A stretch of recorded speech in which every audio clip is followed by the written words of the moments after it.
네, 여러분 안녕하십니까? 곽수산의 정치라이브 오늘도 월요일 진짜 생방 9시로 출발해 보도록 하겠습니다. 렛츠고! 자, 우리가 지치면 안 되고 힘을 내서 가야 됩니다. 지금 나라가 어질어질합니다. 우리가 상상 그 이상의 상황들을 맞이하고 있어가지고 정신 똑바로 차리고 가야 됩니다. 방송 전부터 또 일찍 기다려주고 계시는데 임혜숙님이 빨리 나오라고 계속 해주셨는데 너무나 감사드립니다. 일찍 들어와서 기다려주시고, 그리고 한국정력공사님, 이거 아이디를 잘못 읽었군요. 아이디가 한국정력공사예요. 네, 수아니형이라고 하신 수산입니다. 네, 사랑합니다. 하루 일주일이 왔냐 안 왔냐? 왔네. 화이팅이다. 일주일 주말에 힘들었지? 에이그 우리 일주일님도 오늘 비판 많이 해주시고 고맙습니다. 자, 수산이 이발했네. 네, 좀 많이 짧아졌죠? 네, 귀엽게 가야죠. 저라도. 네, 그러면 오늘 저와 함께 하신 두 분 모시고 이 나라의 상황 어떻게 좀 보면 좋을지, 해결 방법이 있는지 좀 살펴보도록 하겠습니다. 먼저 한겨레 21회 김한 기자님 모십니다. 어서 오십시오. 안녕하세요. 안녕하세요. 기자님, 나라 개판됐죠 지금? 나라도 개판이고 저희 회사 앞이 개판이라서 지금 회사를 못 가는 상황. 왜요? 저희 회사가 서부지법 바로 뒤에 있는데 맞아. 네, 지하철도 무정차하고 뭐 하여튼 어지러운 상황입니다. 그 분위기 좀 살벌합니까 실제로? 저희가 일상적으로 뭐 밥 먹고 이런 공간들이 다 지금 뭐 어수선해서 그러니까 뭐 일상의 공간을 뭐 진짜 찢어버린다 이런 표현이 어떤 건지를 좀 느끼겠더라고요. 아니, 그 주변의 상인분들도 굉장히 불안하실 것 같아요. 굉장히 불안하죠. 식당 왜냐면 운영하시거나. 아니 법원을 공격한다는 건 사실 상상하기 어렵잖아요. 그러니까 그 흥분을 한 사람들이 뭐 그 요새 이제 상가들이 다 유리로 되어 있는데 마감이 뭐 깨거나 이런 것들 굉장히 뭐 우려스러운 상황이고, 그리고 이게 이제 뭐 계속 공격 타깃을 정해서 뭐 다음은 헌재로 간다, 서부지법을 또 올 수 있는 거고 뭐 이런 상황이기 때문에 굉장히 좀 불안감이나 우려들이 높죠. 굉장히 심각합니다. 네. 진짜로. 자, 그리고 오늘 또 우리 법적인 부분도 궁금한 걸 좀 여쭤보고 하면 좋을 것 같아요. 우리 장윤미 변호사님 모십니다. 네, 어서 오십시오. 안녕하세요. 감사합니다. 변호사님 이거 진짜 그 법률가로서도 변호사시니까 너무 심각하게 더 보셨을 것 같은데. 그러니까 아까 일상이 찢어졌다라는 말에 제가 너무 그냥 크게 공감이 되는 게, 제가 한겨레 기자분들 만날 땐 그 근방에서 약속을 잡았었어요. 그리고 저희가 서부지방법원을 대단히 좀 자주 가는 법원 중에 하나예요. 중앙지방법원이 워낙 관할하는 부분이 많기도 하지만 서부가 용산, 마포, 서대문 다 이제 관할해서 많은 사건이 계류 중인 곳이거든요. 그러니까 너무나 익숙한 내 업과 관련된 공간이 완전히 그냥 무너져 내렸구나. 그리고 저희가 이제 법원에서 뭐 시보 같은 걸 할 때 판사실은 아무래도 접근성이 좀 떨어져요. 근데 7층까지 올라갔다는 거 아닙니까? 그러니까요. 그리고 저희가 민사는 전자기록화돼 있어서 거의 대부분 이게 복구가 될 텐데 이게 서버에 저장이 돼 있으니까, 형사는 기본적으로 다 종이 재판이에요. 이게 막 물을 쏟고 이러면 이거는 복구가 안 되는 거거든요. 그게 어떻게 될지도 진짜 관건일 것 같습니다. 네. 형사 재판은 서버에 넣어놓는 게 아니라 맞아요. 종이로 종이에요. 보관을 다 하니까. 복사하는 그럼 거거든요. 굉장히 중요한 문서들인데 그거 훼손됐을 가능성이 있죠.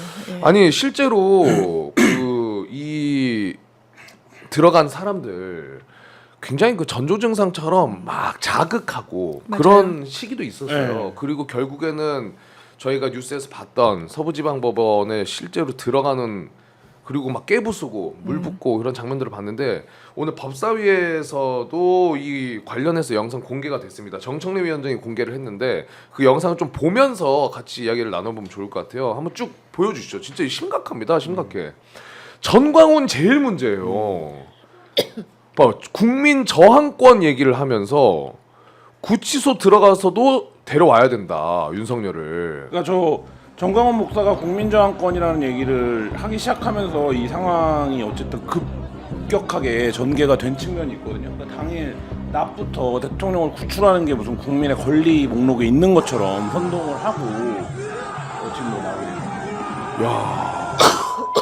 그냥 밀고 저 경찰한테 던지는 겁니다. 위에 저 라바콘이나 이런 것들은. 아니, 어떻게 이렇게 공권력에 아무렇지 않게 그 두려움이나 이런 게 전혀 없어요. 저게 차은경 나와 이렇게 외치면서 실제 차은경 판사를 잡으러 막 다니잖아요. 그렇죠. 찾으러 그러니까 다니는 거죠. 오늘 뭐 법사위에서도 그 지적이 좀 있었지만 이게 저 사법기관의 권능을 마비시키려고 한 행위예요. 그러니까 이거가 내란입니다. 맞아요. 예, 내란죄가 국헌 문란 목적의 폭동인데, 국헌 문란 목적이란 건 바로 이런 헌법상 권한을 부여받은 입법부의 권한을 마비시키려고 하는 게 그게 국헌문란이거든요. 이거는 진짜 세게 처벌해야 되고 있을 수가 없는 일이에요. 저희가 일반 공무집행 방해 사건에도 일반 시민이 경찰한테 이런 물리력을 행사하는 건 진짜 볼 수가 없어요. 진짜. 그렇죠. 이건 거의 일반 시민을 넘어서서 뒤에 배후까지도 파헤쳐야 되는 이런 장면들이다 이렇게 생각합니다. 법원행정처장이 오늘 정리한 것처럼 폭도입니다. 폭도. 폭도입니다. 그러니까 저도 뭐 여러 집회들 취재해보지만 이런 거는 본 적이 없어요. 영장을 발부한 판사 이름을 크게 부르며 근데 찾기 지금 화면에서도 시작합니다. 보이지만은 요 지금 현장에서 와 저 봐. 저기 서버실인 것 같아. 서버실 같은 게 있는데 그거 이제 막 부수고 서버를 하나를 막 끄집어내죠.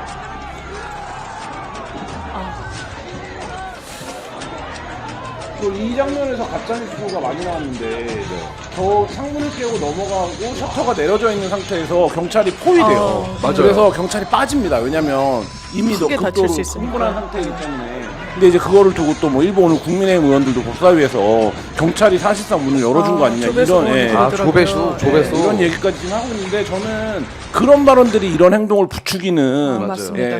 원인입니다. 그 부분 얘기해 주셔서 저도 영상을 봤는데 이미 양쪽 그 창문 깨고 들어가서 경찰이 막고 있는데 정문을 막고 있는데 안에 이미 폭도들이 들어가 있어요.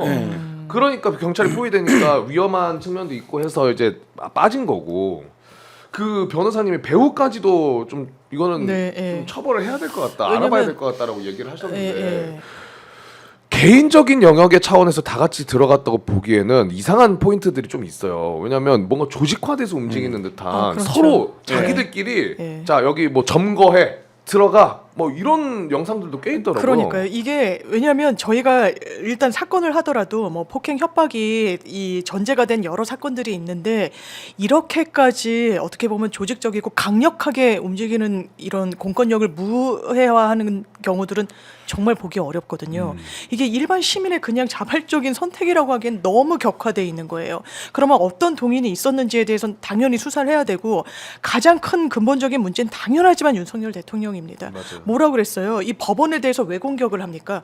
법원이 거짓 공문서를 발부했다고 그러거든요. 그러면 윤석열 대통령을 믿고 지지하고 응원하는 지지자들이 어떤 선택지가 남습니까?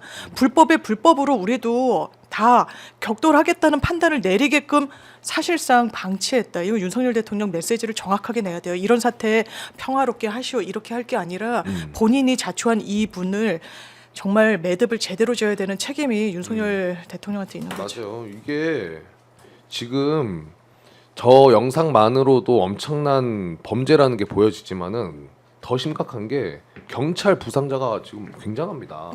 네. 51명이 경찰이 부상을 당했. 아까 막 폭행당한 장면도 있었잖아요. 중상이 7명이에요. 중상. 네. 이거 사람이 다친 거는 더 법적으로 세지잖아요. 그렇죠. 이게. 일단 기본적으로 그냥 일반 공무집행 방해가 아니고요. 특수 공무집행 방해, 다중이 위험한 물건으로 하면은 가중해서 처벌을 받고 그냥 거기서 끝나는 게 아니라 치상입니다. 상해까지 그 결과를 도출시켰다는 거예요.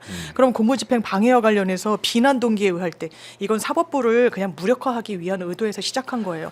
훨씬 가중해서 처벌받고 또 피해자가 여러 명의 공무원이 몇 명이나 다쳤습니까? 맞아요. 지금 10바늘을 꼬맸니 몇 바늘을 꼬맸니 이러는데 이거는 구속 기소가 원칙이 맞고요. 아마 실형도 정말 강하게 나와야 지금 저는 대법원에서 냈던 메시지 중에 이게 시작이라는 점에 엄중함을 느낀다는 거예요. 마지막이 아니라 이렇게 서울 서부지방법원이 이런 공격의 대상이 되면요. 중앙, 북부 어디든 안전지대는 없고요. 공수처, 검찰 누구든 공격의 대상이 될 수 있는 겁니다. 정당도 거기서 자유롭지 않아요. 그런 부분과 관련해서 정확하게 공권력이 세워지는 부분을 보여줘야 됩니다. 오늘 뭐 보도가 됐지만 공수처차가 나올 때마다 시위대들이 둘러싸서 막고 공수처차를 두드리고 타이어를 터트리고 지금 이러고 있는 상황이거든요.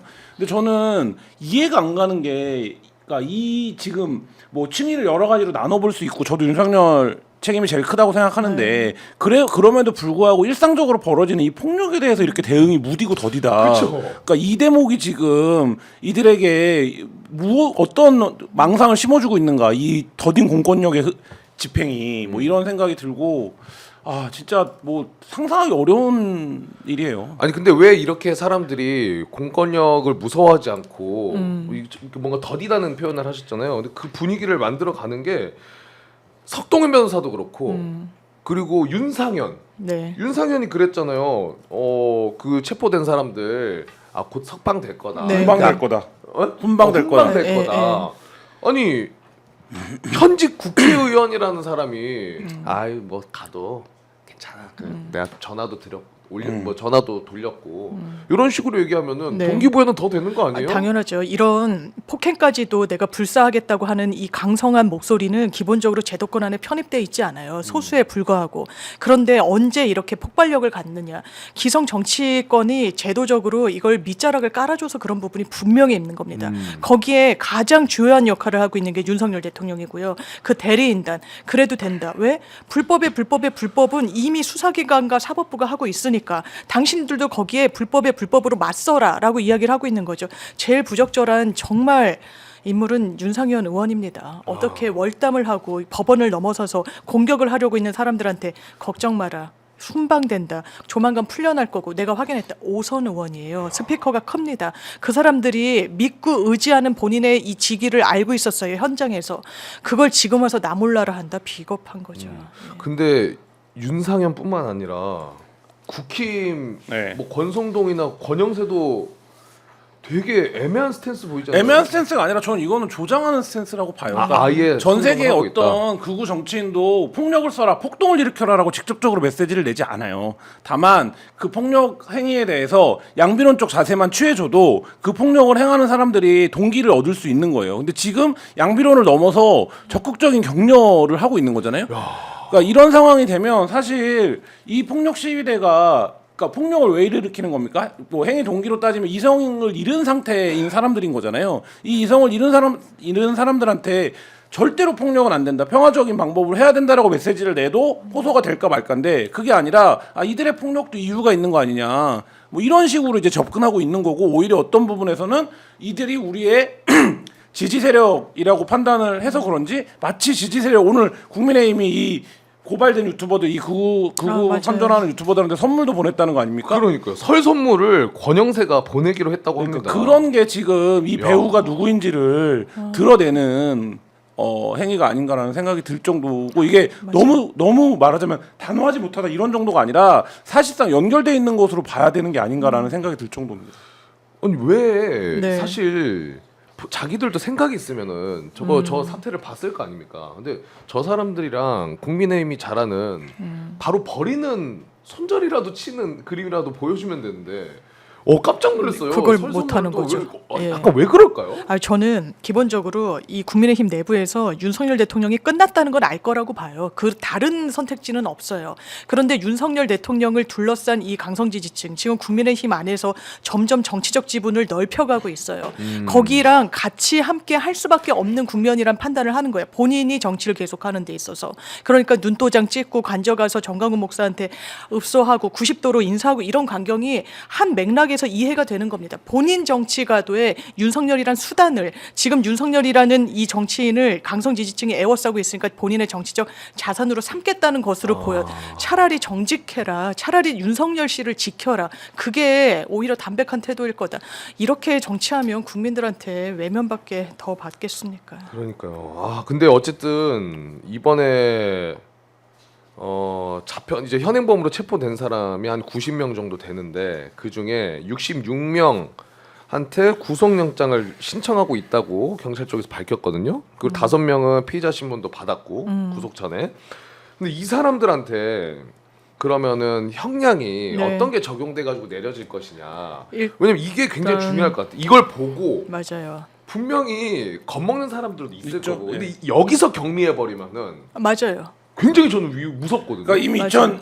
2017년도에 박근혜 대통령 탄핵됐을 당시에 박사모들이 집회를 엄청 과격하고 폭력적으로 했었어요. 그래서 박사모 오랜만에 예, 듣니까. 그때 차량이 돌진해갖고 스피커가 떨어지는 바람에 차량을 부딪혀갖고 사망하는 사건도 나고 그랬었어요. 그러니까 굉장히 격렬한 시위였는데 그때 그거를 막 선동하고 했던 박사모 회장이 징역의 집행유예형을 받았어요. 집행유예. 네.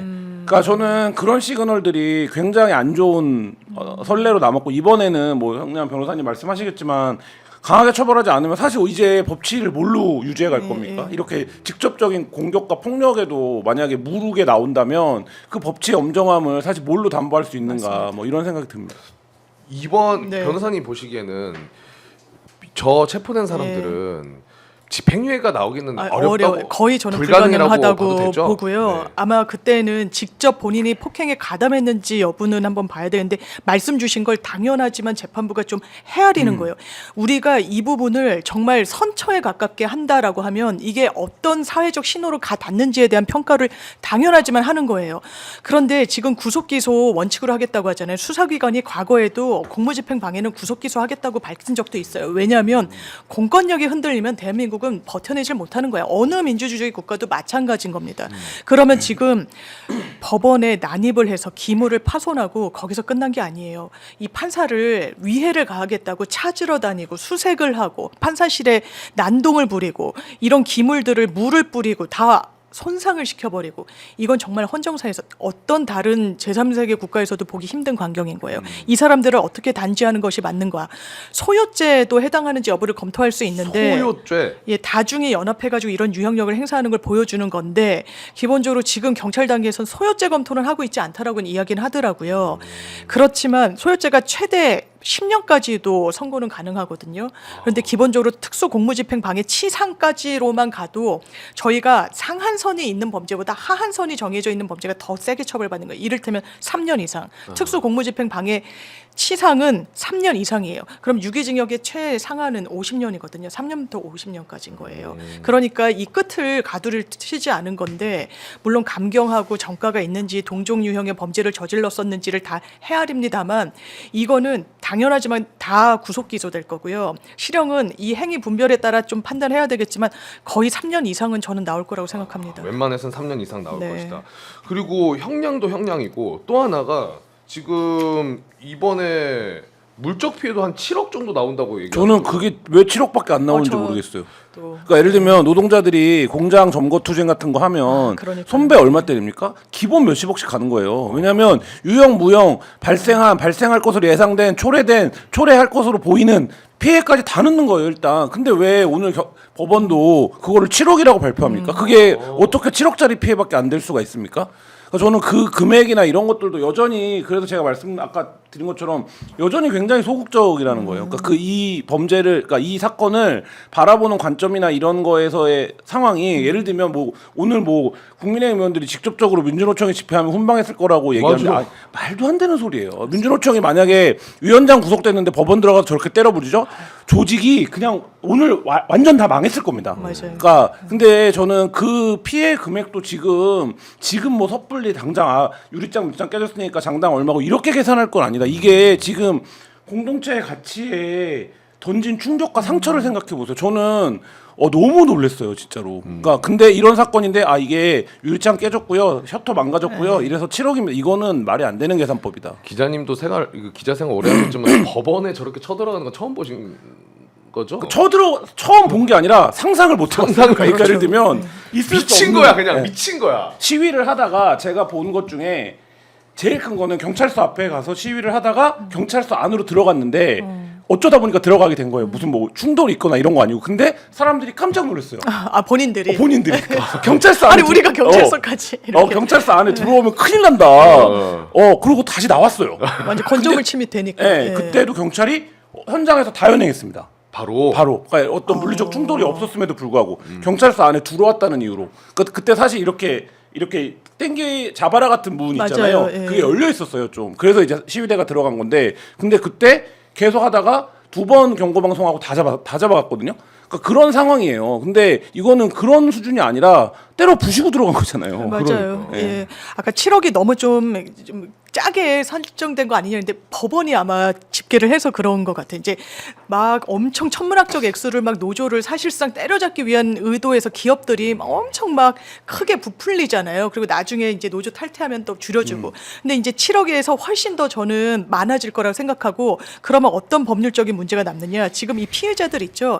이거를 분담해야 되는 거예요. 이 사람들한테 미리 이제 복구하고 이랬잖아요. 정부 비용으로 하는 건데 법원 비용으로 나중에 다 구상하는데 이거 공동 공동불법행위라고 하거든요. 공동불법행위는 만약에 7억으로 확정되면 만약에 100명의 피의자가 있다.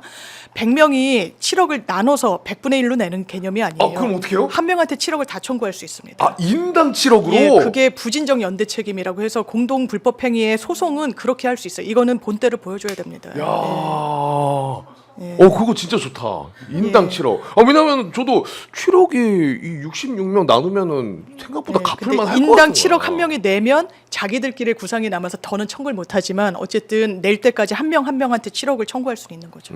저희가 사회부 기사 쓸 때 이게 굉장히 안 좋은 제도라고 비판을 많이 아, 하는 맞아요. 제도인데 노조한테 그렇게 하죠, 노조한테 공동불법 보통 이런 행위. 식으로 해서 뭐 아. 굉장히 괴롭히거든요. 근데 이제 그런 건데 법적으로는 뭐 가능하죠. 이 사건은 근데 그렇죠. 진짜로 뭐 어쨌든 말씀하시는 것처럼 본때를 보여줘야 되는 사건입니다. 맞아요. 그 본때를 보여줘야 되는 이유가 뭐냐면 지금 헌재에서도 탄핵 심판 하잖아요. 그런데 커뮤니티를 봤더니 지금 차은경 그 판사 네.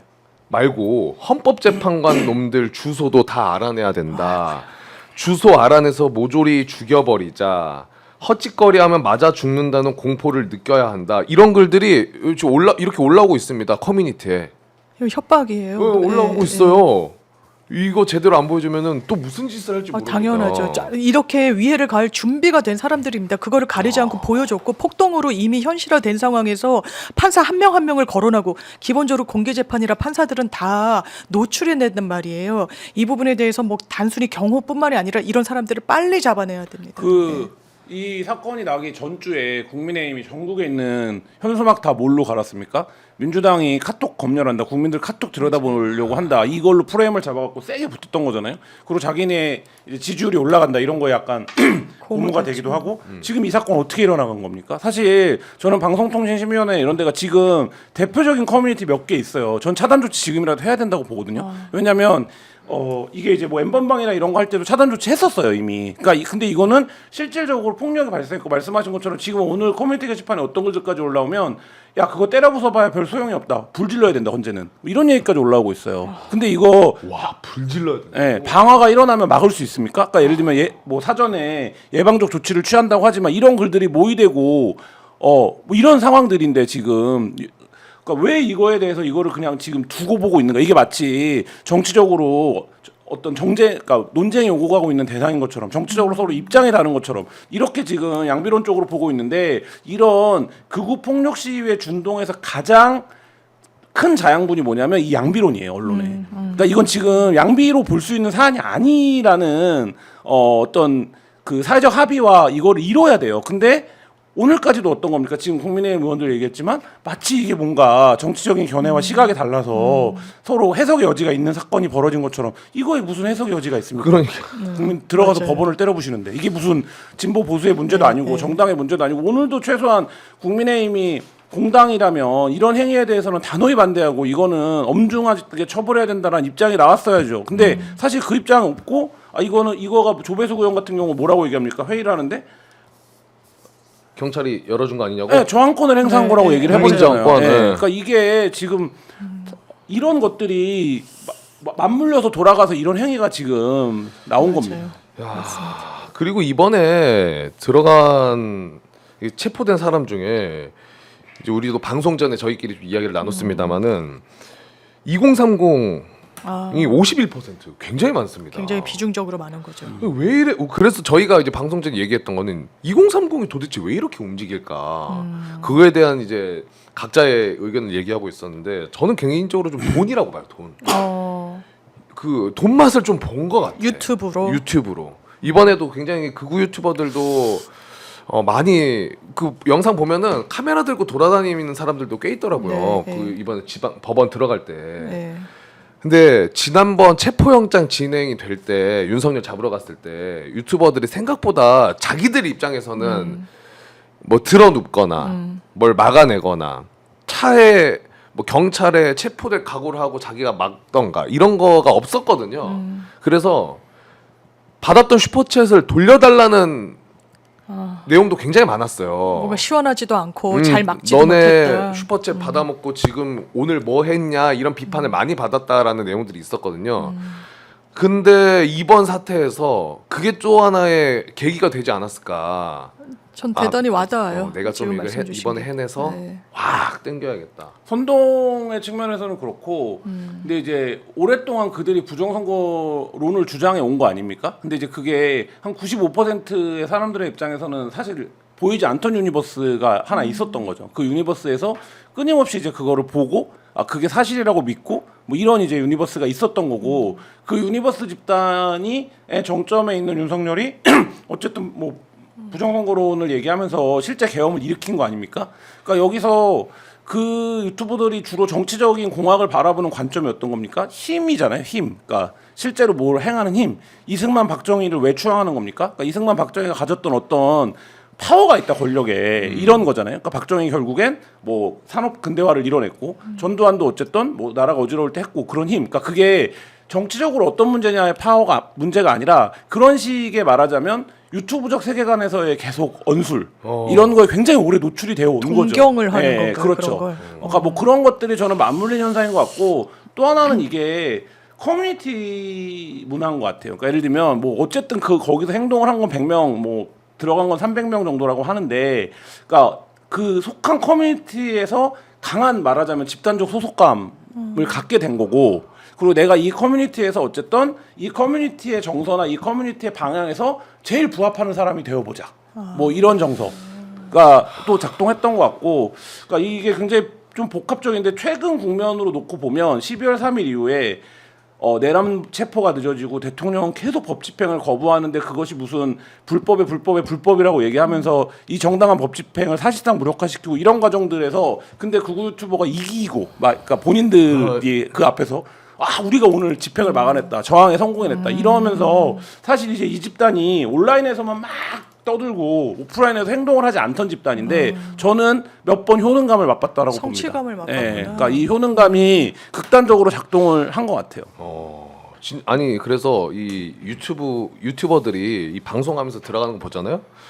그 들어가면서 이게 5.18이다, 이게 민주화다, 막 요런 얘기하면서 들어가더라고. 아, 그렇군요. 근데 아까 그 가스라이팅 이런 것도 얘기해 주셨는데, 충격적인 게 전한길 강사 있잖아요. 네. 이 사람 굉장히 인기 많았던 전 사람이에요. 라디오 스타에서 봤었어요. 네. 근데 이 사람이 본인 유튜브에다가 대한민국 혼란, 선관위가 초래했다 이런 영상을 올리고, 이 부정선거, 이 사람도 이런 관련된 걸 저는 올렸더라고요. 이게 굉장히 뭐 전한길 씨 개인이 어떤 생각을 하는 거는 전한길 씨의 자유입니다만, 대한민국 1등 공무원 강사 아닙니까? 저 이거 굉장히 상징적 사건이라고 봅니다. 그러니까 학생들이 엄청 보잖아요. 그렇죠. 그러니까 대한민국에서 공무원 시험을 준비하는 사람들이 가장 많이 보는 강의를 하는 사람인데, 이 사람도 부정선거론을 믿고 있었다라는 건, 이건 부정선거론 하나가 아니라 이 알고리즘의 세계에서 부정선거라고 하는 알고리즘을 타고 있는 어떤 정치 사회적인 조류가 있는 거거든요. 그러니까 이거를 믿기 때문에 부정선거까지 가는 거예요. 근데 저는 그런 점에서 대한민국에서 이 사람 수업을 듣고 최근 공무원 된 사람들 중에 이 사람 수업을 안 들은 사람이 없을 텐데, 그러니까 이런 것들이 굉장히 좀 상징적으로, 근데 아까도 말씀드렸던 것처럼 그동안 전혀 노출되지 않았던 세계죠. 사실 일반의 공론이나 기성의 눈에서는. 근데 그러니까요. 그게 굉장히 좀 오래되고 뿌리가 깊다. 아니 그 영상 내용을 보잖아요. 네. 이렇게 돼 있대요. 계엄 선포는 선관위의 의혹을 해소하기 위한 조치다, 이런 말도 하고, 윤석열이 선관위 문제에 나선 것에 이제 의구심이 들어서 자료를 찾아보니까 경악을 금치 못했다. 본인도. 예. 아니, 그러니까 윤석열이. 윤석열이. 예. 선관위 자료를 찾아보고 경악을 금치 못했다. 그런데 선관위는 감사원의 감사도 거부하고 국정원 조사도 비협조적이었다. 이런 거를 영상을 만들어 가지고 올린 거예요. 이건 완전 가짜 뉴스인데, 저는 놀라운 게 그러니까 우리 눈에, 일반 시민들의 눈에 보이지 않던 이른바 유니버스가 있다는 것도 저는 일단 놀랐고, 이게 갑자기 돌출적이라고 생각했는데 뿌리가 깊었다는 것도 좀 충격적인데, 이분은 어쨌든 학생들을 가르치고 굉장히 지명도가 높은 사람임에도 불구하고 그 세계관을 믿고 있었다는 것, 심지어는 거기서 그치지 않고 학생들한테 또 이 부분을 자기의 유튜브 채널을 통해 가지고 설파하려 했다라는 점이, 아 이게 대한민국이 지금 어디로 가고 있나라는 대단한 좀 위기 의식이 많이 드네요. 그리고 근데 우리 이게 윤석열이 마지막에 체포되기 직전에 한 영상 담화가 사실 그 극우 유튜버 세계관을 2분 30초로 요약한 거나 다름없거든요. 네. 그러니까 뭐냐면 이런 거예요. 저희 애가 10대 남자인데 저희 애도 그런 역사물 많이 봅니다. 유튜브에서. 뭐냐면 자유민주 진영과 그 바깥의 적들의 대립으로 세계 역사를 설명하는 역사물이 인기가 굉장히 많아요. 10대들한테. 근데 윤석열이 그걸 봐요. 근데 저도 다른 유튜브 보는 것보다 그래도 저건 좀 교육적이지 않나라는 생각을 역사를 했었어요. 담으니까, 예. 네. 근데 어쨌든 그 검색해 보시면 굉장히 많습니다. 그게 많고 그게 나오면 뭐가 나오냐면 여기서 이승만에 대한 어떤 얘기가 나옵니다. 그러니까 왜냐하면 이승만이 그 당시 40년대 50년대 정서에서 자유민주지형을 대변했던 한국의 지도자인 거잖아요. 그러니까 우익이라고 하는 게 뭐 그런 역사관이 있고 윤석열 대통령 내란 피해자 윤석열이 그대로 얘기하잖아요. 그러니까 예를 들면 자기가 자유민주진영의 대표고 적이 있다. 근데 이 적이 누구냐? 그럼 중국, 러시아 이런 나라들이거든요. 근데 중국이 저강도 침략을 해온다. 이런 거잖아요. 그래서 너희들은 모르지만 정보가 많은 나는 아는 중국이 굉장히 침략적 도발을 많이 해왔어. 이거잖아요. 이게 대중 정서로 내려가면 어떤 겁니까?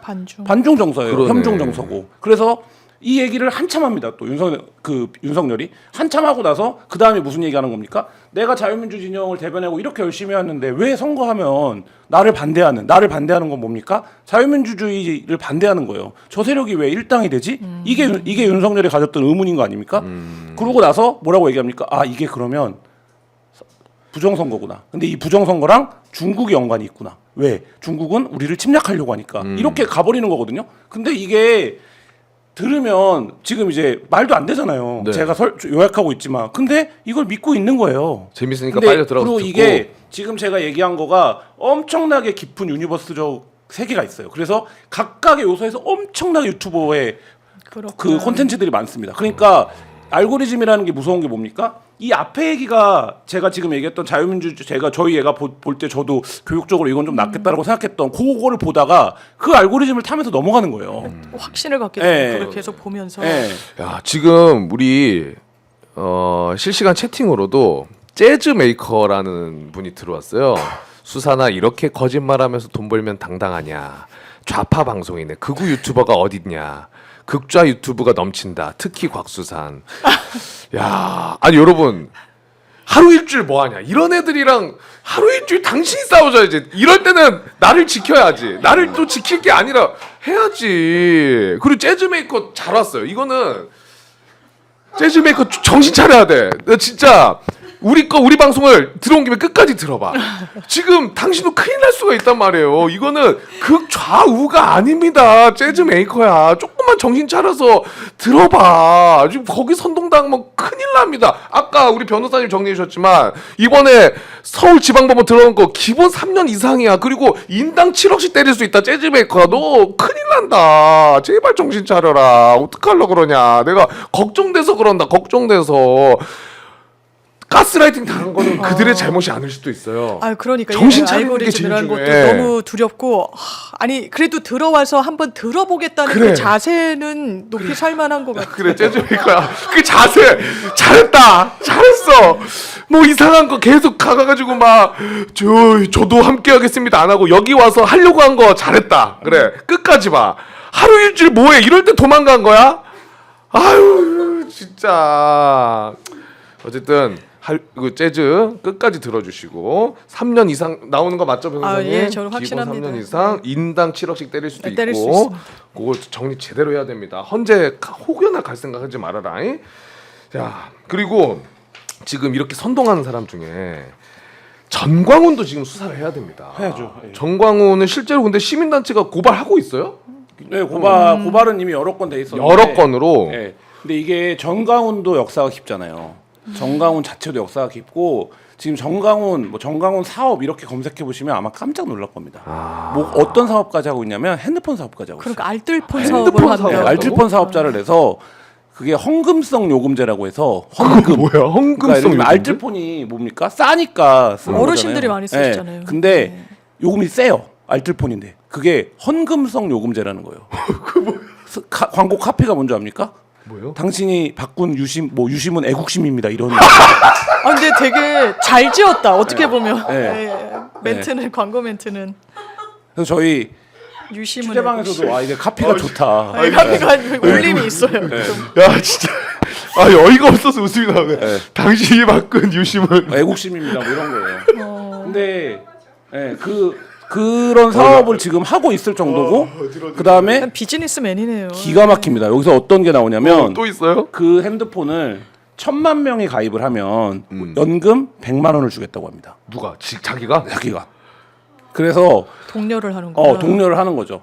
그러니까 이게 그렇게 기본소득이나 기본연금에 대해서 비판적인 사람들이 거기가 실행하고 예, 있었네요. 거기가 그거를 해서 그걸 하고 6개 사업이 있어요. 이 6개 사업을 다 가입하고 뭐 이러면 또 조건이 있습니다. 뭐 이런 식으로 해서 유사 다단계 그다음에 굉장히 말하자면 체계적인 접근을 이미 하고 있어요. 근데 우리가 2018년도 총선에서 황교안이 태극기와 손잡고 선거를 말아먹으면서 사실상 그 세계의 생명력이 끝났다 정치적으로는 이렇게 판단을 했고 기사 검색해 보시면 비상계엄 전까지만 하더라도 국민의힘 내부에서도 정광훈이나 태극기랑 연대하는 거에 대해서 굉장히 그러니까요. 징계하고 그랬다고요. 징계하고 천하통일 얘기했다고 맞습니다. 그랬었어요. 그런데 그 사이에 이들은 뭐를 하고 있었냐? 그런 경제적 근거지를 만들고 실제 수익 기반에서 활동할 수 있는 거. 저는 그래서 제가 2016년도 17년도에 국정원이 시민사회를 움직이는 것들을 오래 취재했었었는데 결국엔 돈이 있어야 되거든요. 맞아요. 이걸 움직이려면 그 의자 태극기 집회 의자 까는 거 다 돈이에요. 왜냐하면 앰프도, 그거를 예. 의자를 날릴 사람도 있어야 되죠. 의자를 깔 아르바이트생도 있어야 다 돈이란 말이에요. 네. 근데 그런 돈을 박근혜 정부 때는 국정원이 매칭을 해줬단 말이에요. 대기업들이랑. 근데 이번에는 그게 뭐가 되지? 근데 보니까 정강훈 세력은 이미 그런 걸 충분히 자체적으로 할 수 있을 만한 경제적인 기반, 기업이네요. 사업적 예. 기반을 만들었고 그 다음에 지금 계속 얘기 나오고 있지만 뭡니까? 극우 유튜버들 돈 엄청 벌고 있어요.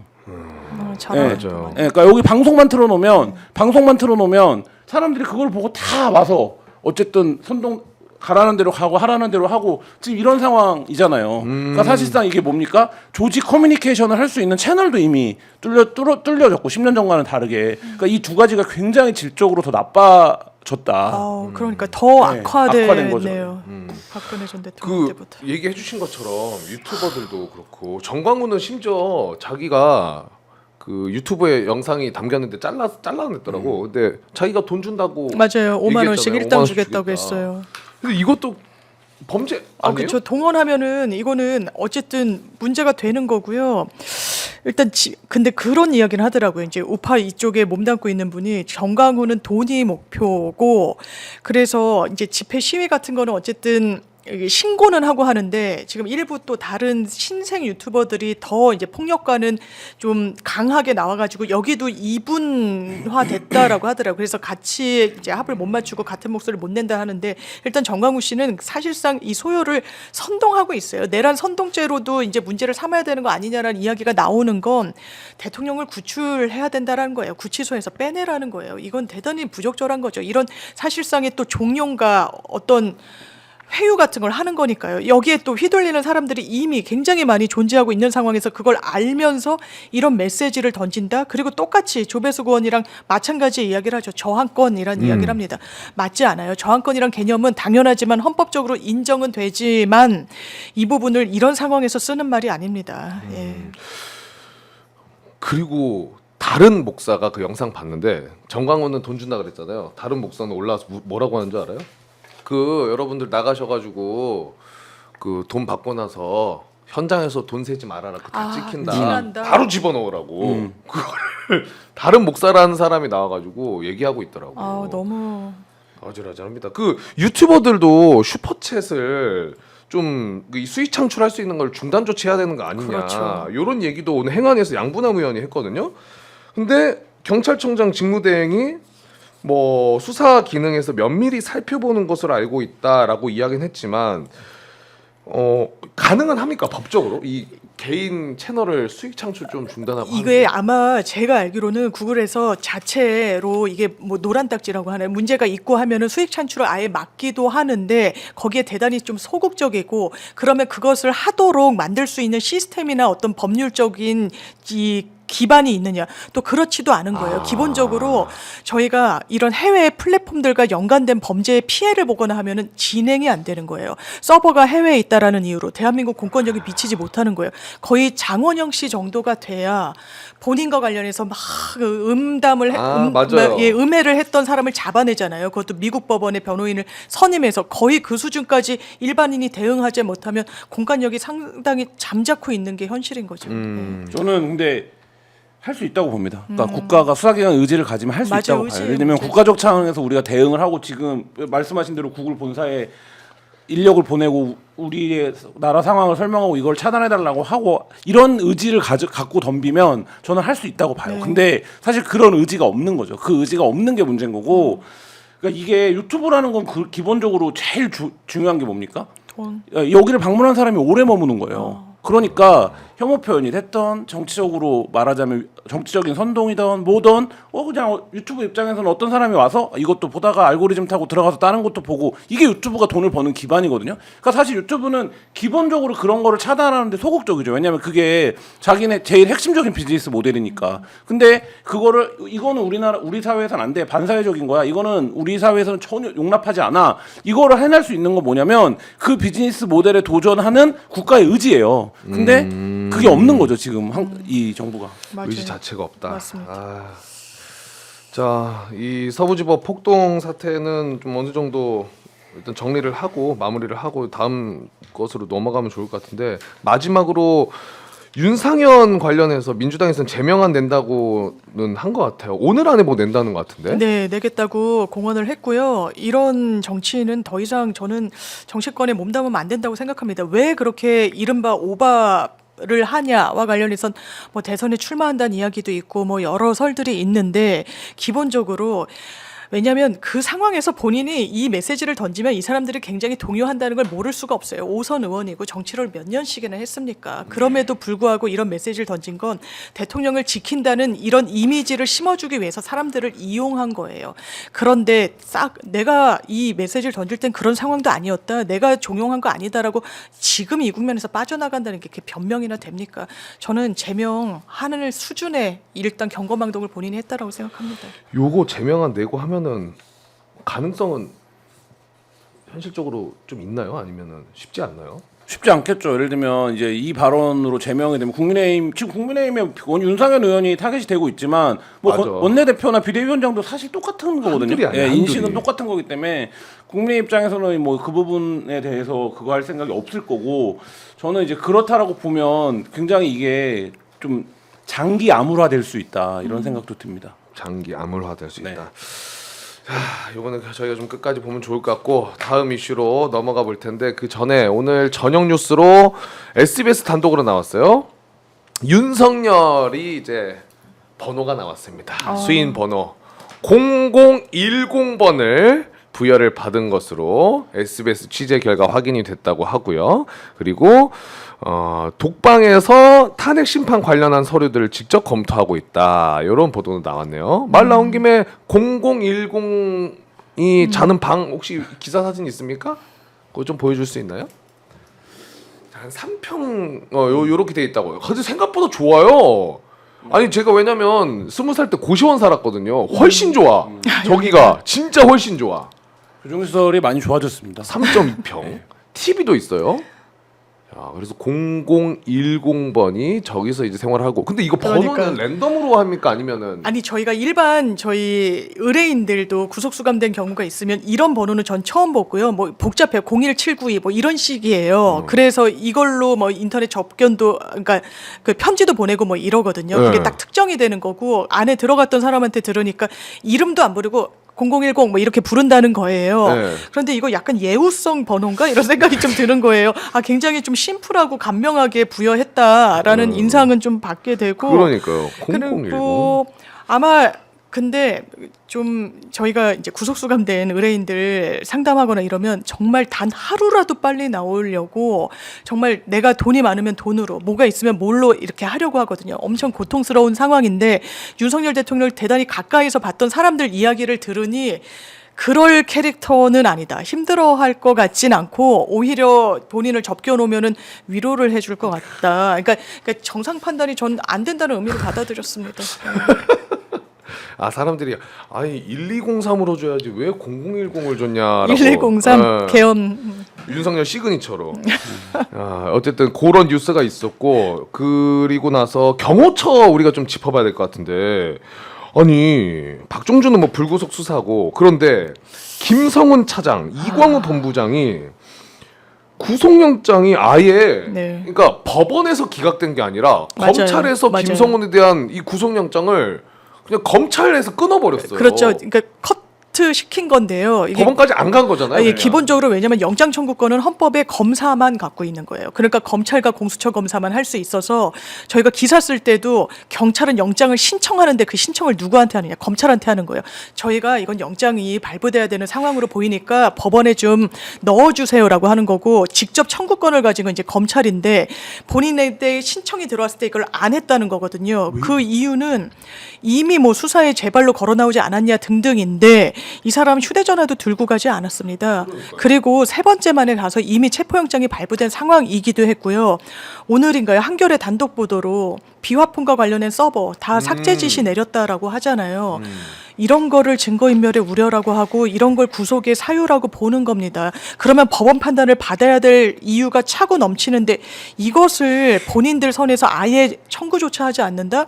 아, 검찰은 정말 끝날 때까지 끝나지 않는구나. 기자님 그 한겨레 보도에 총기 사용도 오늘 뭐 나오지 않았어요? 네, 뭐 총기 체포 직전에 당일날 총기를 사용할 수 있냐, 총기를 쓸 수 있냐 이렇게 대통령이 얘기했다는 거고. 윤석열이 그걸 얘기했고 네, 알겠습니다. 뭐 이렇게 대답을 했다는 거거든요. 김성훈이 네.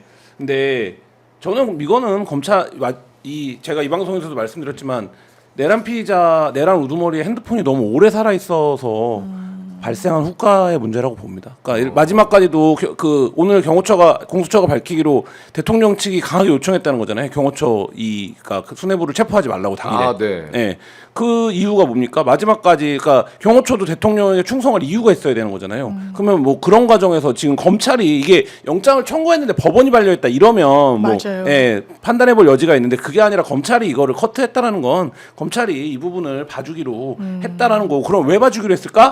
네. 네, 그게 대통령의 내란 피의자 핸드폰이 살아 있었기 때문이죠. 아 윤석열의 핸드폰이 네. 아니 뭐 검찰총장이든 서울중앙지검장이든 누구든 통화를 왜 못하겠어요. 당연히 통화를 했을 거고 그러면 체포 전까지 당연히 김성훈이나 이광호 본부장은 본인들의 신병에 대한 딜을 하지 않았겠습니까? 이렇게까지 하면 제가 구속될 텐데 뭐 이런 우려를 당연히 했을 텐데 근데 이제 그 부분에 대해서 뭔가 보장이나 담보가 없이 충성을 할 수 있을까요? 상식적인 추론입니다, 그냥. 그러네. 근데 지금 또 하나 심각한 게 이번에 윤석열 체포할 때 생각보다 순탄하게 체포할 수 있었던 게 경호처 직원들이 적극적으로 하지 않았잖아요. 맞아요. 버스 예. 안에 키도 놓고 가고. 그렇죠. 그래서 굉장히 무력 충돌 없이 다행히 윤석열을 체포를 할 수가 있었는데 그렇지만은 김성훈과 이광우 얘네는 계속 지시했습니다. 빨리 그렇죠. 막아라. 그리고 그 전에 반발하자 직무 배제를 하기도 하고 그랬던 인간들이 지금 구속이 안 됐다고 해가지고 직무 배제되어 있는 게 아니라 경호처 일을 하고 있는 거잖아요. 다시 그렇죠. 오늘도 왔더라고요. 네. 거기 그 구치소 앞에. 오늘도 네. 김성훈이 그러니까 제가 그 기자가 만나서 인터뷰를 한 게 구치소 앞인지 어딘지 정확하게 화면상으로는 모르겠는데 그 경호 차량이 있는 걸로 봐서는 경호처에 왔던가 구치소 앞에 온 건데 기자가 물어봐요. 오늘 어떻게 오셨냐 그랬더니 대통령 있으니까 당연히 경호하러 온 거죠. 이렇게 얘기를 하더라고요. 그러니까 바로 복귀를 한 거고 오늘 아침에도 공개됐지만 뭐 직원도 굉장히 지금 멘붕인 상태라는 거잖아요. 그러니까 자기네들이 어쨌든 지시 명령을 거부했었는데 그 책임자가 지금 돌아온 거잖아요. 누가 봐도 당연히 구속될 거라고 생각을 했는데 뭐 MBC에 그 직원분들이 메시지 보냈어요. 이거 보세요. 네, 너무 와 경호처 김성훈 차장이 구속영장 검찰이 반려해서 풀려났습니다. 경호처 직원들이 멘붕입니다. 그가 어떤 짓을 할지 모르겠어서 메시지를 보낸다. 경호처의 대다수 간부와 직원들이 깊은 고뇌를 거쳐 영장 집행에 응했고 사실상 김성훈과 이광우가 지시를 불이행한 거다. 의 지시를 불이행한 거죠. 경호처 직원들이 집단적으로 이 저 둘의 지시를. 그렇죠. 그렇죠. 그 예. 둘의 지시를 불이행한 거고. 그런데 그들이 돌아온 거죠. 그 밑에 다 또 보여주시면은 경호처 직원들은 이 복귀에 둘의 복귀에 절망감을 느끼고 있다. 많은 간부들이 혼란스러운 상태다. 어떤 보복 조치가 있을지 걱정이다. 경호처의 정상화를 위해서라도 그들의 직위 해제를 강력히 원한다. 근데 저 직위 해제를 네. 하려면은 최상목이 해야 되는 거 아니에요? 당연하죠. 그렇죠. 왜냐하면 대통령의 대행이고 대통령 경호에 관한 법률을 보면 이 경호의 대상은 대통령과 그 가까운 친인척으로 한정돼 있어요. 그러면 이 경호처를 직할해가지고 지시할 수 있는 건 지금 대한민국에서 현재 최상목 권한 대행인데 지금은 이게 얼마나 절절합니까? 왜냐하면 기본적으로 실권자들이고 직위 해제도 되지 않았어요. 수사를 받는다는 사유만으로 직위 해제를 시킬 수도 있지만 안 시킬 수도 있는 거예요. 대단히 유동적인 상황에서 또 부당한 지시가 있을 수 있는 거예요. 이를테면 서버를 삭제하는 그런 부분과 관련해서도 그리고 인사 조치도 예고했다라는 거 아닙니까?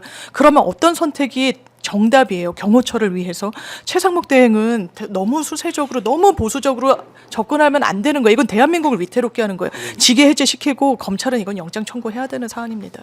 야, 지금도 근데 안 시키고 있고 이번 저희가 한 3, 40분을 서부지법 폭동 관련해서 네. 얘기했는데 최상목이 그것도 바로 보고가 될 거 아닙니까? 그런데도 와, 요거 폭력 사태 시작되고 8시간 흘러가지고 입장 냈는데 그거마저도 또 그냥 뭐 유감이다. 예, 하나만한 하나만한. 얘기죠. 경찰 다 떠나서 경찰 부상자가 70명이 넘어요. 근데 권한대행이라는 자가 이거를 유감이다라고 얘기하는 건 사실상 아이 뭐 그럴 수도 있는 일이었다 이런 얘기인 거 아닙니까? 그러니까 저는 그러니까 어쨌든 뭐 헌정상의 혼란이 불가피하니까 그냥 내란 그 국무회에 참여했던 전원을 탄핵시키지 못하고 흘러온 건데 그 상황들 안에서 아까 뭐 방금 말씀드렸던 것처럼 내란 피의자가 한 달 넘게 버티면서 우두머리가 상황이 악화됐고 그 다음에 어쨌든 책임을 져야 되는 인사가 지금 그 책임이 아니라 국정 운영에 대한 역할을 하고 있는 상황 이런 것들이 겹쳐서 사실 이제 많은 국민들이 체포가 돼도 뭔가 해소가 되지 않고 오히려 체포가 된 다음에 법원이 습격을 당하는 이런 상황으로 가고 있는 이게 굉장히 좀 답답한 상황입니다. 그러니까요. 그 어쨌든 최상목이 이 둘을 그대로 두고 있기 때문에 김성훈이랑 네. 그런 상황에서 오늘 경찰이 삼청동 안가 압수수색하러 갔는데 네, 요거 다 못했더라고요. 아, 그러니까요. 결국에는 또 그게 막아섰더라고. 메시지인 거죠. 그러니까 예를 들면 김성훈의 영장은 반려됐고 최상목은 그 부분에 대해서 아무런 것도 안 하는데 경호처가 여기 있습니다 내놓을 이유가 없죠 사실. 맞아요. 이 안전가옥 이 CCTV는 실제로 계엄 해제 전후로 해가지고 모였고 이 요인들이 같이 논의를 했던 그런 장소기 때문에 굉장히 중요한 증거물로 기능할 수밖에 없는데 기본적으로 이제 인신을 확보하는 이런 부분과 증거물을 확보하는 거는 좀 다르게 돼 있어요. 형사소송법에. 그렇다 보니까 이 기본적으로 대통령이 머무는 직무실과 관저는 보안시설로 분류돼 있긴 하거든요. 그러면 이런 곳에는 증거물을 확보할 때 사실상 책임자의 승인이 없으면 확보를 못하는 거예요. 영장이 있어도. 그러니까 들고 가니까 안 해준다라고 책임자 지금 누굽니까? 지금 김성훈 차장이잖아요. 그러니까 여기에 대해서 번번이 막혔던 거고. 그래서 박근혜 전 대통령 때나 뭐 이후에 대통령 수사를 할 때 임의 제출 방식으로 그러니까 자발적으로 내는 것들을 받아오는 방식이었는데 임의 제출도 못한다고 버티고 있는 겁니다. 이미 제출도 안 한다고 하더라고 진짜. 진짜 이거 어떻게 하나? 근데 이 검찰에서 김성훈 구속영장 자체를 그냥 기각한 것 자체가 박은정 의원은 요거 심우정 그러니까 중앙에서 심우정이 지휘한 거 아니냐라는 의혹 제기를 하더라고. 변호사님 어떻게 보세요? 전 당연하다고 봅니다. 왜냐하면 기본적으로 검찰 조직은 위로 올라갈수록 이런 정무적인 판단을 하는 거예요. 본인의 조직과 관련해 가지고 당연히 검찰총장의 어떤 이런 중요 사건을 대통령과 사실 직접 붙어 있는 이런 영장 청구의 문제를 검찰총장한테 보고하지 않고 임의로 이 담당 검사가 적이 판단해서 그냥 자기 선에서 판단을 한다 상상하기 어렵습니다. 검찰 조직의 불가능이다. 특성상. 예, 저는 그러니까 검찰 출신 의원인 그 박은영 검사의 말이 맞을 거라고 생각합니다. 심우정이가 아직까지도 그럼 윤석열의 영향력이 힘이 있다고 생각을 하는 건가? 아니면 본인들이 살려고 하는 걸까요? 뭐 겹쳐져 있겠죠 어느 시점에. 하여튼 요거는 좀 봐야 될 것 같고요. 그리고 나서 윤석열이 지금 어쨌든 구속이 돼 있는 상태에서 공수처가 부르는데 계속 안 나가요. 계속 안 오늘도 나가죠. 공수처가 구치소까지 간 것까지는 제가 네. 뉴스를 보면서 왔거든요. 맞아요. 그 이후에 업데이트 된 게 있나? 아 철수했어요. 아 강제 구인을 못한 건데 저는 이런 것들이 다 영향을 미치는 지금 문제라고 봅니다. 그러니까 예를 들면 공권력이 일사불란하게 한 엄정함을 보이는 게 아니라 어떨 땐 통하고 어떨 땐 안 통하면 사람들이 그 공권력을 누가 그 공권력의 어떤 그거 신뢰를 합니까? 근데 지금 공수처도 나름대로 열심히 하고 있겠지만 당연히 해야 되는 일들을 정상적인 집행을 지금 못 하고 강제 구인이라는 네. 게 그러면 안 나오니까 예. 가서 끌어낸다는 소리예요. 강제로 데려온다는 예, 소리잖아요. 완전히 그냥 이 양팔을 잡고 끌어낸다는 사실 소리인데 국민의힘에서는 이거 법적 근거도 없는데 왜 그러냐 이러는데요. 왜 법적 근거가 없냐면요. 영장이 발부된 피해자가 수사를 거부하는 경우 저는 단 한 번도 못 봤습니다. 수사받으라고 영장이 발부됐는데 버티고 나 안 하겠다라고 하는 피해자는 사실 대한민국에서 찾아볼 수 없어요. 법률조차 이게 불비된 게 아니라 그럴 상황 자체가 만들어지지 않는 거죠. 그러니까 이게 판례로 법리가 이게 확립이 돼 있는 거예요. 영장이 한번 발부됐으면 구속영장이잖아요. 네. 이 사람을 인신을 구속하는 거에 더해서 수사까지도 강제로 받을 수 있게 인치할 수 있는 이 영장의 효력이 있다라는 판결이 있었던 거예요. 2003년도인가 하여튼 그때. 그래서 거기에 따라서 강제로 끌어낼 수는 있는 거죠. 그런데 이 부분과 관련해서 또 약간의 마타도아가 전 국민의힘 내부에서 보수 진영 내부에서 나온다고 봅니다. 안 된다. 법도 없는데 왜 뭘 근거로 끌어내느냐? 아니요. 판례는 법이 비어 있는 부분을 메워주는 게 판례거든요. 네. 아, 근데 최초긴 한가 보네 거의. 그러니까 그 판례를 만든 사람 이후에는 이제 윤석열 대통령이 최초인 것 같아요. 그러면 오늘 대검에서는 공수처에다가 이제 윤석열 요 사건 좀 이첩 문제 관련해서 협의를 좀 하자 이렇게 요청을 했다고 하는데 결국에는 공수처가 계속 들고 있을 수는 없잖아요. 없어요. 법률상. 네. 예. 이제 검찰에 넘겨주긴 해야 되는데 그럼 검찰에 넘어가면 그때는 윤석열이 만약 조사받으러 이젠 나가겠다 하면은 이거는 너무 완벽한 사인 아니에요?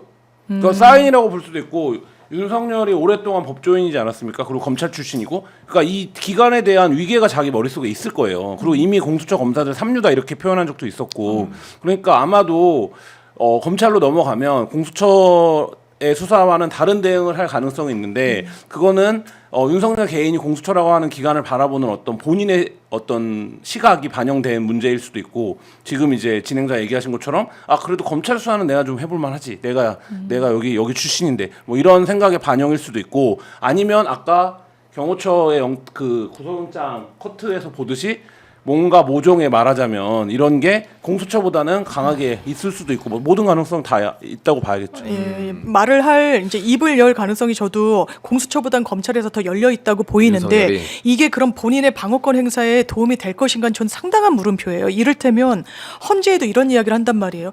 포고령은 김용현이 베껴온 거다. 그것도 잘못. 이런 주장을 하는 거예요. 그러면 다른 관련자들의 진술과 불일치하고 누가 거짓말을 하냐 안 하냐의 문제일 건데, 이건 윤석열 대통령이 거짓말할 가능성이 매우 농후한 겁니다. 제외하고 모든 사람들의 의견이 거의 일치하고 있거든요. 그러면서 포고령 문제도 그렇고, 뭐 비상 입법 기구를 쪽지로 건넸다는 것도 최상목 권한대행이 그 당시 부총리가 대통령으로부터 받았다고 진술을 했어요. 네. 그런데 내가 했던가 김용현이 한 거 아니던가 이런 진술들, 그럼 완전 패착 중에 패착이죠. 이미 좀 암흑의 길로 걸어가고 있다 이 사건은. 제가 이제 현재 경찰한테 들은 얘기인데 진상 3종 세트라고 불러요. 현행범인데 네. 도주를 해요. 도주. 윤석열 사실상 도주 상태였죠. 그렇죠. 네. 근데 잡아왔어. 그래서 그 어렵게 영장 집행해서 잡아왔어. 체포영장 발부. 근데 오자마자 진술 거부해요. 진상 3종. 네. 그리고 뭐를 낸 겁니까? 일반 피의자를 거의 내지 않는 체포적부심을 냈어요. 그러면 중앙지법에 출근하는 검사나 대한민국 모든 경찰청에 출근하는 경찰 아무나 붙잡고 어떤 현행범 피의자가 이 세 가지를 하고 있는데 어떻게 보십니까? 구속시켜야지 이렇게 나와요. 바로 그냥. 그러니까 이거를 경찰은 진상 3종 세트라고 부르는데, 이거를 하는 애들은 주로 어떤 애들이냐면 마약범. 마약범들만 요 진상 3종 세트를 다 밟아요. 근데 지금 사실 말이 안 되는 거예요. 근데 이거가 마치 다 맞죠. 그러니까 제가 농담으로 그 얘기하는데 법치주의가 너무 잘 갖춰져 있어서 이제 이 모든 게 다 자기 권리라고 지금 주장하고 있는데 사실 되게 안타까운 상황입니다. 그리고 우리 변호사님이 얘기해주신 내용 중에 최상목한테 건넸다는 거 있잖아요. 지난번에 이제 용해인 의원은 나와가지고 요거 쪽지라고 하면 안 된다. 지시사항이다 이렇게 얘기하셨는데 지시사항. 왜냐면 너무 심각한 문제니까. 근데 그 이제 문건이라고 봐도 될 것 같아요. 이건 뭐 이게 무슨 포스트잇에 적어서 준 게 아니라 실물이 공개가 됐습니다. 요거 사진 있습니까? 이거 너무 이게 밝게 나왔는데 저게 오늘 문서 작업을 한 거네요. 네, 문서 작업은 기획재정부 장관 해가지고 우리가 알고 있던 내용 그대로 들어가 있습니다. 마지막 세 번째 국가 비상입법기구 관련 예산을 편성할 거 저렇게 적혀 있고 실제 저게 이제 문건이라는 거예요. 근데 저는 좀 특이하게 봤던 게 맨 위에 저렇게 기획재정부 장관 돼 있잖아요.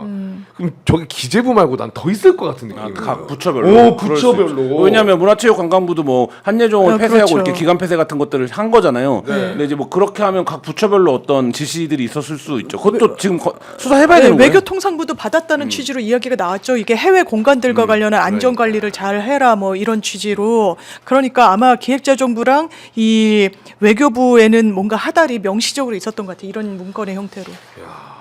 윤석열의 논리를 따지자면 김영현이 뭔가를 베껴서 다 작성했다는 거 아닙니까? 포고령. 그럼 포고령을 언젠가 뭐 과거 네. 80년인지 언젠지 모르겠지만 그 포고령을 보고 베꼈을 거잖아요. 그러면 그때 저런 거 다 있었을 거잖아요. 부처별 지시사항이라든지 하달사항들 뭐 그런 거 다 베꼈겠죠. 그러니까요. 그리고 지금 저 문건 관련해 가지고 아까 얘기해주신 윤석열 구속 여부 이게 영장실질심사 할 때 물었다는 판사가 물어봤잖아요. 거죠. 네, 네. 요거 진짜 창설할 의도가 있었냐 비상입법기구 네, 네, 네. 그랬더니 윤석열은 그거를 김용현이 쓴 건지 내가 쓴 건지 기억이 가물가물하다라고 이야기를 했는데 요거를 또 받아서 나온 보도가 김용현이 비상입법기구 메모 요거 자기가 썼다고 또 입장을 냈더라고요. 아 김영현 본인이 썼다. 네. 이거 어떻게 봐야 돼요? 김용현이 그건 내가 쓴 거다라고 이야기를 했던데. 근데 이게 썼다라는 게 본인의 아이디어로 완전히 다 썼다라는 건지 지시를 받아 썼다는 건지 한번은 좀 가름을 타봐야 될 것 같기는 한데 왜냐면 기획재정부에 본인이 명령을 내릴 권한 자체가 없어요. 본인은 국방부 장관이라서 그렇다면 이것을 그냥 자체적으로 이렇게 넘겼을까? 그 주장은 있는 그대로 믿기가 상당히 어렵고요. 계엄과 관련해서 발동할 수 있는 유일한 권한자 윤석열 대통령의 지시가 아예 없다라는 상황은 사실 상정하기 어렵다고 저 생각합니다. 그런데 어쨌든 김용현이 썼다고 하더라도 네. 김용현이 최상목한테 준 게 아니라 결국 준 거는 그렇죠. 윤석열이 최상목한테 맞죠. 준 아니 거잖아요. 정부에서 비상계엄을 선포하고 문건을 작성해서 하는데 그 문건을 저 문건을 김영현이 썼겠습니까? 그러면 그 밑에 실무자 누가 써서 프린트해서 그렇죠. 줬겠지? 근데 저는 그걸 따지는 건 의미가 없고 이거의 모든 책임은 윤석열이 지는 거죠. 맞아요, 맞습니다. 윤석열이 그리고 지금 나오는 또 속보로는 21일 날 탄핵 심판 직접 출석하겠다. 아 내일 그러네요 내일. 근데 이거 굉장히 나는 위험하다고 봐. 좋지 않을 거예요. 그렇죠. 결과적으로. 왜냐면 지금 네. 윤석열이 나올 때마다 이 극우 난리죠. 지지자들이 난리잖아요. 얘가 의도가 있나? 당연하죠. 이거는 의도가 있는 거예요. 자기가 나가서 내 메시지를 내겠다. 이 메시지가 법률적으로는 하등 본인한테 도움이 안 돼요. 지금까지 나온 걸 보면 이거는 정치의 선전을 하겠다는 거예요. 정치 선동을 하겠다는 의도로밖에 해석되지 않습니다.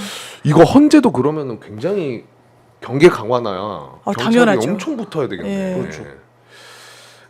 위험합니다. 그러면은 일단 검찰이 윤석열을 결국에는 조사를 하게 되는데 그 안에 이제 특검이 나가느냐 출발할 수 있느냐 이번에 민주당에서 또 다 받아줬잖아요. 국힘이 완전히 얘기하는 거. 그런데 양보했죠. 국힘은 그거 또 협의된 것도 아니라 그러고 권성동은 이렇게 얘기를 했습니다. 오늘 내란 특검법 민주당에서 낸 거 대국민 사기다.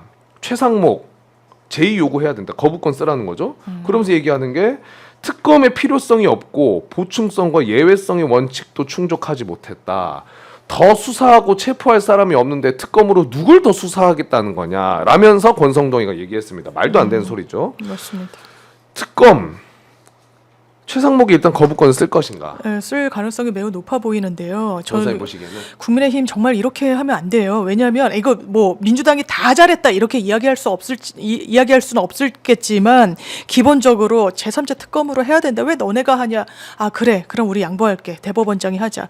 비토권도 행사 안 할게. 수사기간 줄일게. 수사 인력도 확 줄여볼게.라고 가져갔어요. 사실 갖다 바친 거예요. 박스가리만 해서 왔는데 이거 안 되겠어라는 거예요. 그 당시에 법무부 차관이요. 법무부 장관 대행입니다. 지금 위헌적인 요소가 많이 제거됐다라고 맞아요, 평가를 맞아요. 했어요.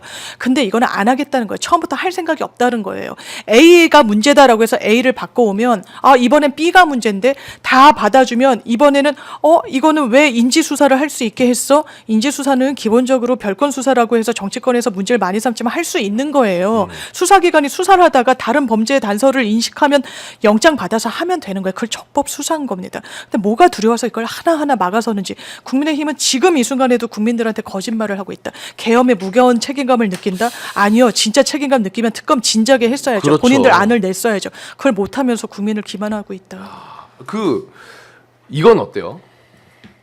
권성동이나 국힘에서는 이거 협의 안 된 거다라고 하지만 사실상 내용은 국힘 지들이 내려고 했던 특검법 그 맞아요. 내용을 많이 반영을 해준 거잖아요. 네. 그리고 얘기해주신 법원에서도 네. 이거는 뭐 어느 정도 문제가 다 해결된 네, 것 같다는 법무부. 입장이 나왔고 그러면 최상목 입장에서 부담이 없을까? 또 거부권을 쓸 수 있는? 그러니까 쓰려면은 이거는 어느 정도 저는 그래도 협의가 돼 만약에 있는 것 국민의힘이 같은데. 요청하고 하면 거부권 행사할 것 같은데, 그러니까 그런 상황들이 답답한 거죠. 그러니까 이거를 놓고 이게 무슨 법안에 세부적인 내용들이 협상의 대상이 되고 내란이에요. 지금 내란을 방치하니까 어떤 내란범들에 대한 체포가 더디고 방치되니까 어떤 일이 법원이 습격당하는 상황이 벌어지는 건데 그럼에도 불구하고 이거를 또 이렇게 돼야 되는 상황, 그 역학 관계 이게 그냥 뭐 답답할 뿐이죠. 그러면 거부권을 써서 재의결한다 그러면은 지난번에는 198표 나왔거든요. 네. 국힘 내부에서도 더 흔들릴 가능성은 있죠. 지금 법안이 그런데 바뀌면서 오늘 수정되면서. 뭐 국민의힘 인사들 이야기는 그때랑은 좀 사정이 달라졌다. 이탈표가 더는 안 될 거라고 장담을 하는 이유 중에 하나는 이탈표 더 안 나올 왜냐하면 거라고? 그때보다 또 수사가 많이 진척이 됐어요. 윤석열 씨도 인신이 확보가 되고 영장도 발부가 되고 지금 영장이 발부됐다는 건 사람을 주구장창 잡아둘 수가 없기 때문에 딱 10일 안에 구속 기소를 해야 돼요. 그나마 검찰 단계에서 한번 갱신해서 20일 말미가 있는 거거든요. 시간이 진짜 없는 거예요. 그러면 지금 검사 제도가 도입이 돼가지고 준비 기간 20일 하면 이게 악의가 맞아라는 논리로 또 자당 의원들한테 부결표를 던지라고 하는 거죠. 근데 수사할 사람이 너무 많잖아. 이게 어떻게 해? 그렇죠. 많죠. 예. 군수내부랑 윤석열만 잡아놓는다고 끝납니까? 그러니까 지금 역설적으로 그게 싫은 거예요. 그러니까 예를 들면 지금 군에서 책임 있는 사람들 사령관들 10명 이상 구속시켰잖아. 네. 그다음에 대통령 구속시켰잖아. 그러면 사실 지금 이제 뭐가 남습니까? 행정부에서 어떤 협조가 있었는지 장관들에 대한 수사가 남고요. 그다음에 뭐가 남습니까? 계엄 해제 의결을 방해했을 때 입법부가 뭔가 한 게 아니야? 추경호를 중심으로 뭔가 한 게 아니야? 요 부분이 남아 있는 거예요. 요건 아직 못 건드리고 있는 부분이에요. 요걸 하는데 요거 싫은 거예요. 네. 자기네들까지 올까봐 네. 네. 추경호가 굉장히 조용하더라고 원내대표. 완전 납작 엎드려 있는 거죠. 그쵸. 네. 와. 그리고 날짜가 이미 뭐 보도가 됐지만 그 계엄의 주요 임무 종사자들라고 할 수 있는 여인영이나 이런 멤버들하고 술 먹고 그 다음날 국힘의원들이랑 오찬하고 이런 날들도 있어요. 그러면 그런 날이 제가 확인한 걸로 한 2-3번 되는데 그러면 그날 낮에 어제 밤까지는 술 마시면서 계엄 얘기만 주구장창 하다가 그 다음날 낮에 국회의원들 만났을 때는 민생경제 문제 얘기합니까? 그러지 않았을 거라는 거거든요. 그러면 사실 어느 정도 수준에서 국민의힘 의원들이 알고 있었냐 이런 부분들도 다 수사가 지금 돼야 되는 부분이에요. 근데 이제 그런 것들이 싫은 거겠죠. 얘기했겠네 진짜로. 그리고 어쨌든 한돌이 아는 건 뭐 모두가 알고 계시니까 그건 특검이 무조건 해야 될 것 같고 그런데 현실적으로는 거부권 행사를 하고 그러면은 부결이 또 되고 시간적으로 봤을 때 예. 결국에 현실적으로는 검찰에서 윤석열을 기소하겠네요. 특검이 아니라. 그렇죠. 특검이 아마 기소권까지 지금이 물리적으로 행사하기는 좀 어려워 보이는 부분이 있고 그렇다면 공소유지는 검찰이 또 하고 기소도 검찰이 하게 될 수 있죠. 검찰이 굉장히 그 김용현 공소장 나왔을 때 네. 또 어떤 분들은 검찰은 이제 윤석열 완전히 버렸다. 손절했다. 이제 제대로 할 거다라고 얘기하시는 분들도 있었는데 이번에 김성훈도 구속 안 하고 하는 거 보니까 그냥 어느 정도 요 정도에서 털고 끝내자. 아니, 검찰이 윤석열을 털 수는 없어요. 검찰이 김용현 공소장의 논리를 보면 그러니까 지금 이제 말씀하시는 거에서 검찰이 털 거면 윤석열까지는 우리가 할게. 근데 그쵸. 지금 얘기한 그 나머지 부분들 예를 들면 국민의힘에 타격이 갈 수 있는 혹은 윤석열 정부의 주요 인사들에게 타격이 갈 수 있는 범위로까지 이거 수사를 인지해서 할 거냐 이 부분은 봐야 된다는 거죠. 그러니까 김용현 공소장 보면 거의 김용현과 윤석열이 모든 일을 다 한 것처럼 쓰여져 있거든요. 근데 사실 그렇지 않을 거라는 거예요. 훨씬 그렇죠. 많죠. 예, 근데 지금 검찰이 어떻게 되더라도 윤석열을 털진 못해요. 이건 뭐 알고 있죠, 검찰도. 근데 사실 이제 그 외의 부분들을 에서는 여전히 이제 의문점이 많이 있죠. 맞아. 왜냐면은 검찰도 선관위 올 거니까 뭐 협조해라 군인들한테 그런 명령이 내려갔잖아요. 그게 굉장히 쏙 들어가 있다고 지금. 그렇죠. 이번 내란에 검찰도 어느 정도의 역할을 미리 알고 수행하려고 했느냐가 어디서도 언급이 안 돼. 그렇죠. 쏙 들어갔어요. 쏙 말씀대로. 들어갔어. 자기네들이 딱 그거는 손 안 대 버리더라고. 당연한 뭐 지들 입장에서 그렇겠지만 어쨌든 이것도 지켜봐야 될 것 같고 마지막으로 이것만 얘기하겠습니다. 공수처에서 윤석열 피의자 접견 등 금지 결정서를 이제 구치소에 보내면서 윤석열은 변호사 말고 아무도 이제 면회가 안 되는 거잖아요. 근데 그거 관련해서 윤석열 쪽에서는 인권 침해적 접견 제한이다. 요거는 분풀이다. 요런 이야기를 했는데 이 말을 하는 거는 그냥 짓는 겁니까? 아니면은 김건희가 나 가려고 김밥 싸놨는데 왜 못 가지? 아니 이런 걸 윤석열이 수사에 엄청 잘 협조하고 이런 상태에서 이런 조치를 했으면 이렇게 얘기할 수도 있죠. 근데 아무것도 지금 협조를 안 하고 제가 아까 말씀드렸듯이 가장 악질적인 피의자들만 하는 진상 3종 세트를 다 하고 있는데 그러면 당연히 증거인멸의 가능성이 높은 거고 그 증거인멸을 할 수 있는 장소는 수사권이 들어가기가 쉽지가 않은 장소잖아요. 그러니까 저는 이 조치는 불가피한 거고 김건희 면회를 풀어주면 김건희가 거기 올 수 있습니까 현실적으로? 이거는 사실 의미 없는 논쟁이에요. 그러니까요. 그리고 공수처에서도 이런 분석이 있던데 저는 그게 맞다고 해요. 뭐냐 10일 정도 있으면 검찰에 줘야 되는데 나오지도 않고 하니까 그 와중에 근데 무슨 가족 접견하고 그럴 시간이 어디 있어요? 그렇죠. 조사할 시간도 실질적으로 빠듯한데. 그런 것도 고려했을 걸로 보이네요. 말씀 들으니까. 그래서 저는 그게 좀 맞다고 생각이 들고 그리고 김건희 근황 관련해 가지고 내란 이후에 윤석열 체포 이후에 뭐 약으로 지금 연명한다. 맞아요. 뭐 너무 몸져 누웠다. 쓰러져 어쩌다. 있다 네. 이런 식으로 뭔가 김건희의 동정심을 유발하는 듯한 보도들이 몇 개 나오더라고요. 뭐 가짜치도 뭐 아예 누워서 자빠져 있던 엎드려 있건 관심도 없는데 그런데 우리 김한 기자님께서는 김건희 무속 관련해서 이제 취재를 좀 열심히 하셨고 그랬는데 새로운 내용이나 아니면 취재하고 계신 것 중에 김건희 관련된 것도 뭐가 있사옵니까? 뭐 임기 중에 어떤 일을 했는지는 여전히 취재 중에 있고요. 임기 중에 네, 근데 이제 무섭게 그 말했던 거가 그거잖아요. 서울 지나면 운이 살아난다. 그런 근데 게 뭐 그 있어요. 부분, 근데 여기가 저희가 이제 예전에 명리학자한테 감옥 가나요라고 물어봤을 때 그렇지만 수업사례네요. 본인의 신상이나 이런 거 관련하면 굉장히 물어보거든요. 왜냐하면 그거에 대해서. 그러니까 뭐 그런 것들을 지금 뭐 하고 있는지 이런 부분들을 좀 취재를 해보고 있는데 지금도 그런 걸 하고 있는지? 굉장히 지금 이제 말하자면 말들을 많이 아끼는 상황이 돼서 사실 좀 이제 뭐 보고는 계속 있습니다. 임기 중에는 우리가 알고 있는 거 말고 또 다른 게 있어요? 네, 임기 중에도 그러니까 저희가 보도했던 지난주에 보도했던 이제 명리학자가 있었다는 거, 그러니까 점쟁이가 역술인이 행정관으로 있었다는 거잖아요. 네네 맞아요. 그것도 역술인과 비역술인을 가르는 가장 큰 결정적 능력의 차이는 날짜를 보는 능력이거든요. 그러니까 어떤 일을 할 때 날짜를 보는 능력인데, 그러니까 예를 들어서 윤석열의 운을 비는 구술한다. 그러면 그 구술하는 날짜는 정해져 있습니다. 그러니까 한 달에 하루 이틀밖에 안 나와요. 윤석열의 그거를 때와 감안하면. 맞춰서. 그러면 그 하루 이틀 날짜에 맞춰서 그 구술할 수 있는 무당도 섭외하고 구술할 수 있는 장소도 섭외해야 되잖아요. 그러니까 그런 일을 했을 것으로 추정이 되는데 소수 종교를 담당하면서 그러면 그 행정관이 네, 그러면 그 일을 할 사람을 변호사님도 아시면 대통령실 4급은 엄청 센 자리예요. 그러니까 4급인 줄 예, 몰랐어요. 예. 그런데 그런 자리에 넣었다라고 하면 그 일을 했겠죠. 그러면 이제 저희는 이제 잘했겠네요. 그 일을 심지어. 그가 했던 일들을 지금 추적해 보고 있습니다. 그 말인즉슨 이 굿이라는 게 대통령 후보 때뿐만 아니라 임기 중에도 그렇죠. 그 행정관이 너 역할을 통해서 그런 통해서? 구술을 했는지 그 다음에 지금 청와대에 대통령실의 관계자들 뭐라고 얘기하고 있습니까? 이력서 내면 그걸로 사주 받다는 거예요. 네. 부합을 맞아요. 받다는 거잖아요. 네. 그럼 그것도 사실 말이 됩니까? 이게 무슨 그러니까요. 네, 그러니까 그런 것들이 어느 정도로 작동했는지 뭐 이런 것들 보고 있습니다. 아 진짜. 아, 취재를 하고 계시는 네, 거죠? 네. 좀 냄새 좀 나요? 아, 그쵸. 아니 그 사람을 채용했다는 것 자체는 그 일을 시키기 위해서 채용을 한 거기 때문에 뭐 일을 했겠죠. 거기 나와서 그냥 매일 앉아 있진 않았을 거잖아요. 명산 좀 다니고 그랬나? 아, 그렇죠. 저희도 뭐 산도 좀 다니고 그러고 있어요. 네. 굿 했다는 사람만 한 번 딱 나오면 좋은데. 그래 대박. 아, 뭐 있어 기자님. 아, 있다니까 지금. 네, 저희가 뭐 곧 한 10분만 더 있었으면 살살살. 말씀드릴 게 없습니다.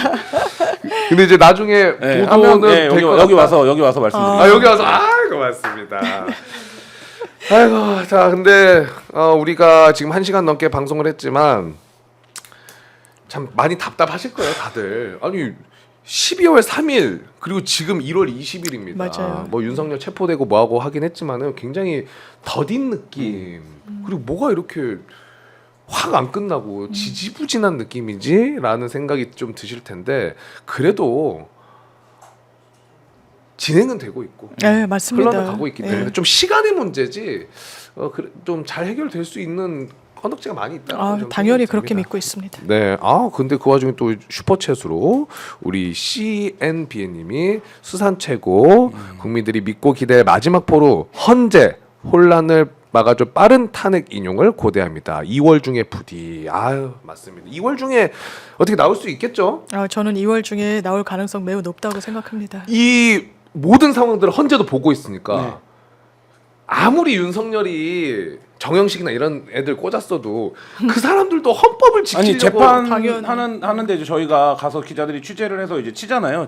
분위기도 보고 재판관이 발언을 저지해요. 맞아요. 윤석열 측 변호인이 아. 그 얘기 하지 말라고 상관없는 얘기 하지 마라. 뭐 크림반도 점령부터 얘기 시작하니까 맞아. 그다음에 태양광 판넬 얘기하고 아직도 이러고 있으니까 그러니까 헌재 재판관들도 굉장히 지금 분노감이 그리고 더군다나 또 법원도 습격했고 그러니까. 예, 분노감이 차오르고 있을 겁니다. 네, 어쨌든 말씀해주신 것처럼 2월 중에 윤석열 탄핵되면은 더 잡기 편해집니다. 걱정하지 마시고. 예. 그리고 정권 바뀌면은 막한 1000명 되더라도 나는 관련된 사람들 싹 다 집어넣어야 된다고 봐. 그건 맞아요. 그래야 다시 이런 일이 안 생기지. 맞습니다. 유튜버들도 다 잡아내야 돼. 그건 네. 진짜 사법부에 엄정한 그게 대처가 있어야 돼요. 아까 재즈 걔 아까 그 유심 애국심 듣고 나서 없어졌어. 자기 진영을 좀 욕해서 그런가?